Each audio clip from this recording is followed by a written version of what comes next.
Hi, I'm Pato from KanjiLink. In this video, I would like to explain different ways to use the causative form in Japanese. Do you remember the causative form? It is used when we make someone do something or we let someone do something. Well, when it is used with this second meaning, it can be combined with verbs expressing giving or receiving, such as ageru, kureru, morau, etc. This is what we are going to study in this video. Let's begin with the conjugation of this verb, unten suru, to drive. To say let someone drive, I have to use the causative form. Unten suru becomes unten saseru. Now, let's imagine the following situation. I am with Mr. Kato and I let him drive. Of course, I must use the causative form. 私は加藤さんに運転させる.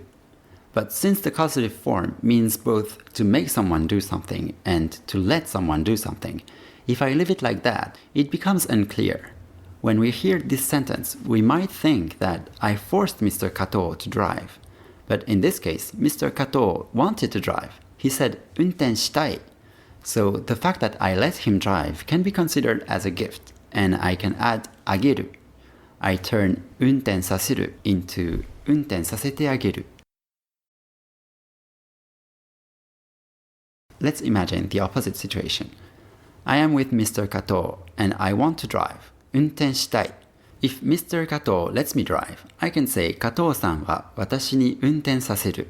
But this is not enough to express my gratitude. I have to turn 運転させる into 運転させてくれる. By the way, saying 運転したい was not very polite. To ask Mr. Kato to let me drive, I should have said 運転させてくれませんか? Or I can be even more polite by using honorific speech. 運転させてくださいませんか? If this is too long for you, you can be more direct and just say 運転させてください. Please let me drive.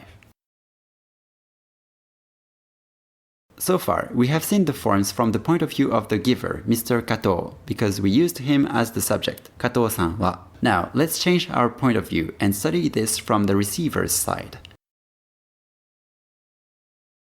What I get from Mr. Kato is the fact that he lets me drive. So if I use myself as the subject, I can say 私は加藤さんに運転させてもらう. The result is the same as the causative passive 運転させられる, but this second option implies that I am forced to drive by Mr. Kato, and this is not what I want to say here. I want to express my gratitude, so let's forget about the causative passive and go back to 運転させてもらう. I get Mr. Kato to let me drive. This can also be used to make a polite request.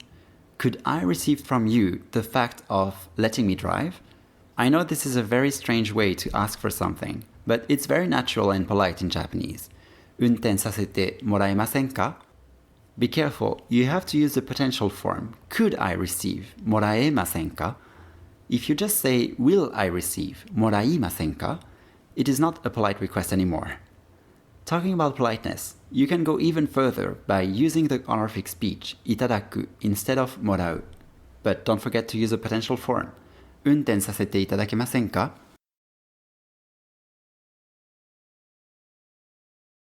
Okay, that was a bit intense, so let's practice and summarize everything. Imagine there are two people, an employee and his boss. The employee wants to go home early, so he must ask his boss to let him go home. Let's put kaeru at the causative form. It is a group 1 verb ending with ru, so kaeru becomes kaeraseru. There are many ways to ask for permission. Let's summarize all the ways that we have seen so far. 帰らせてください. 帰らせてくれませんか? 帰らせてくださいませんか?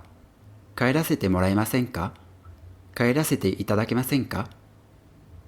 With such polite requests, I am sure that the boss will say いいですよ.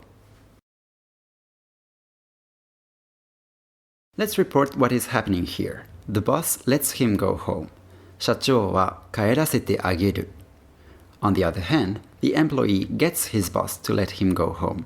社員は帰らせてもらう. Okay, now imagine that the employee arrives at home and tells his kid that the boss let him go home early.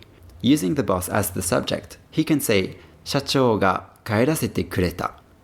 Using himself, the receiver, as the subject, he can say 社長に帰らせてもらった。Although the result is the same, there is a slight nuance between these sentences. もらう implies that he got something because he asked for it. So it may be more appropriate to use 帰らせてもらった in this case. Okay, I realize this is difficult, but now you know everything you need to know about the causative form. If you need to practice all these structures, check out my website, kanjilink.com.